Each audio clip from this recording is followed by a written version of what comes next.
Welcome to video number 4 of my playlist about the preparation of arylamines. This video is about the conversion of benzoic acid derivatives, Aryl Ketones and benzaldehydes into arylamines. These reactions are less common than those discussed in parts 1, 2 and 3, but can be relevant for certain target compounds. One practical way to convert benzoic acids into anilines is with a sodium acide and a strong acid. The intermediate benzoyl acide undergoes thermal rearrangement to an isocyanate, which may either be trapped with an alcohol or hydrolyzed to a carbamic acid, which then decarboxylates to the aniline. Curtius and related rearrangements may proceed by intermediate formation of a nitrene by alpha elimination. Nitrines, like carbenes, violate the octet rule and are therefore highly reactive and electron deficient. Nitrines may rearrange to isocyanates as sketched here, but elimination of nitrogen and aryl group migration could also proceed simultaneously. Closely related to the rearrangement of acyl acids is that of halogenated amides, the Hofmann reaction. A third variant is the Lossen reaction, where a benzoylated hydroxylamine rearranges to an isocyanate. Then, in addition to these classical degradation methods, a number of transition metal catalyzed transformations have been developed that also enable the direct conversion of benzoic acids into anilines. I'll show you specific examples in a minute. Aryl ketones can be converted into Anilines by the Beckmann rearrangement. This requires an oxime, which upon acid catalysis rearranges to an amide, as shown here. This reaction has been thoroughly optimized for the conversion of cyclohexanone oxime into epsilon caprolactam. Unfortunately, the less expensive N-chloroimines do not seem to react this way. I'll show you now some specific examples. Here, benzoic acid was dissolved in a mixture of chloroform and sulfuric acid, and after dropwise addition of hydrozoic acid in chloroform, aniline could be isolated in 80% yield. Because an acylium cation is required for the formation of the acyl acide, and because the rearrangement is an electrophilic attack of nitrogen at the arene, electron-deficient benzoic acids, for instance nitrobenzoic acids, do not give as good results as electron-rich benzoic acids. Trimethylbenzoic acid, for instance, already reacts at 0 degrees Celsius, while benzoic acid does not react under the conditions shown here. Similarly, it is possible to convert terephthalic acids into 4-aminobenzoic acids, but not into 1,4-diaminobenzenes. Apparently, protonated 4-aminobenzoic acids are too electron deficient to yield acylium cations under these conditions. One often used alternative to sodium acide is DPPA, that is diphenylphosphoryl acide.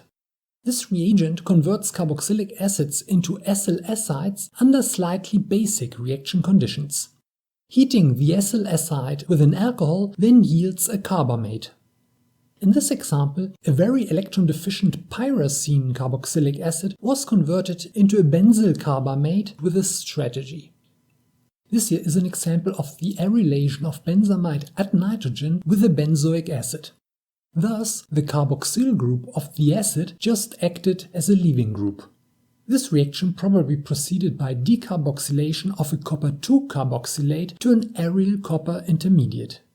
The mechanism was then the same as that of copper-catalyzed aromatic substitutions, discussed in part 3 of this video playlist.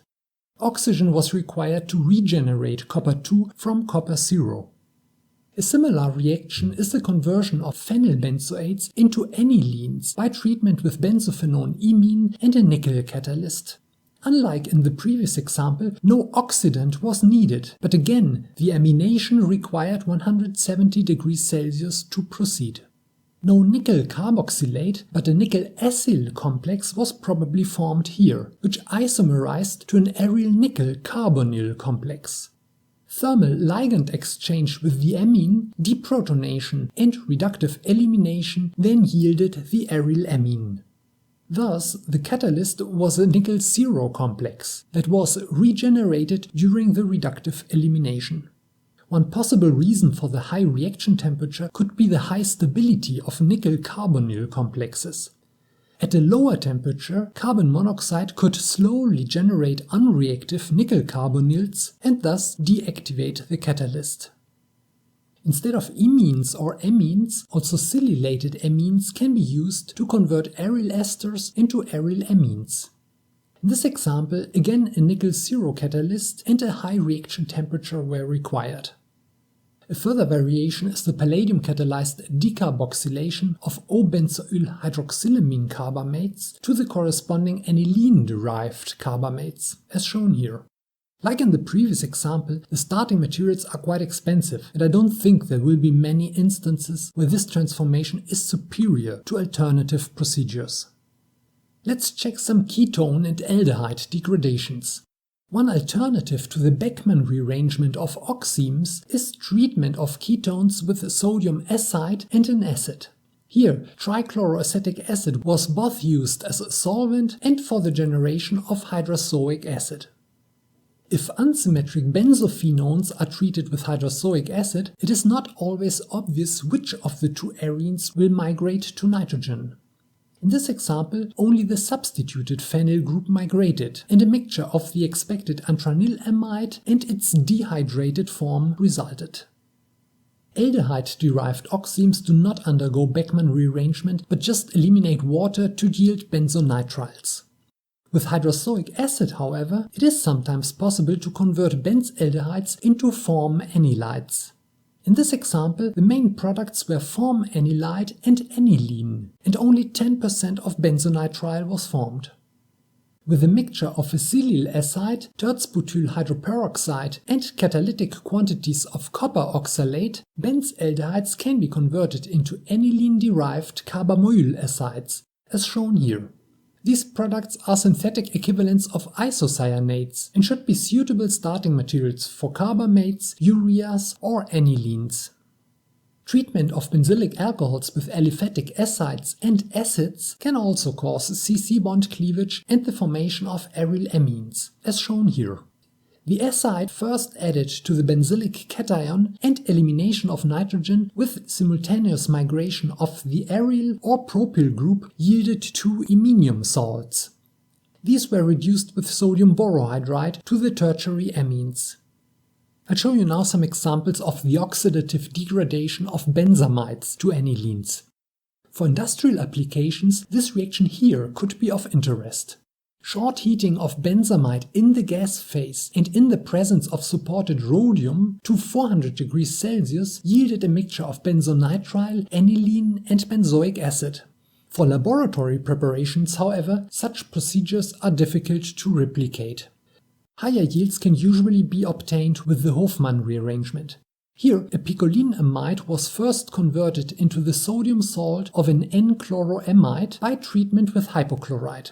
Heating an aqueous solution of this intermediate to 80 degrees Celsius for 2 hours gave a good yield of 4-aminopyridine, without displacement of bromide or the methoxy group. Good results can also be obtained just by mixing and heating the amide with aqueous hypochlorite. In this example, the expected aniline was obtained in 80% yield, without any chlorination of the arene. Such a chlorination is, however, a potential side reaction, in particular with electron-rich arenes as the product here.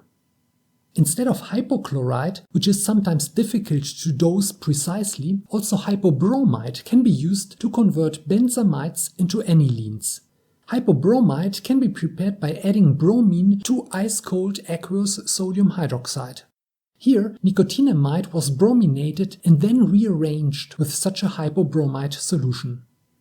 The Hofmann reaction can sometimes yield carbamates even in the presence of water.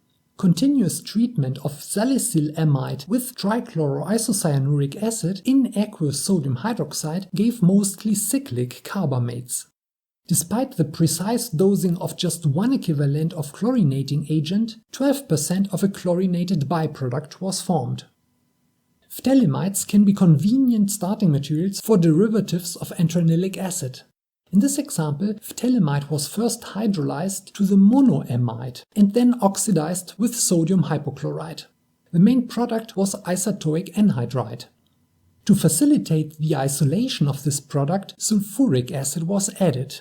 This can be dangerous if an excess of hypochlorite was used and sulfite was added during workup to prevent chlorination of the product. Acidification of aqueous solutions of sodium hypochlorite containing sulfite or other oxidizable material gives rise to a sudden, strong exotherm when the mixture becomes acidic.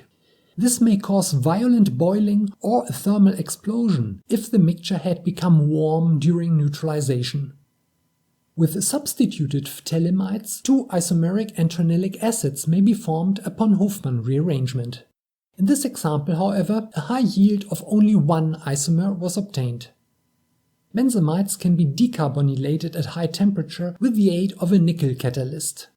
In this example, only one of the 2 aminocarbonyl groups was decarbonylated selectively. This here is a variant of the Lossen reaction. Instead of a hydroxamic acid, an amidoxime was rearranged by treatment with tosyl chloride and an amine. In this instance, the resulting cyanamide was hydrolyzed to a urea. Many modifications of the Beckmann rearrangement have been reported. Here, an oxime was just stirred with cyanuric chloride in DMF at room temperature. Paracetamol was obtained in 80% yield. In the Beckmann rearrangement of oximes of alkyl Aryl ketones, as in this example, it is usually the aryl group that migrates to nitrogen, not the alkyl group. Treatment of oximes with diol can also bring about Beckmann rearrangement. In this example, a simultaneous reduction of the nitrilium salt to a secondary amine occurred. Here are some further examples which you can also find in the description of this video. The next video of this playlist is about the amination of arenes by substitution of hydrogen. Included are electrophilic and nucleophilic aminations. These can be convenient routes to certain types of arylamines. See you then.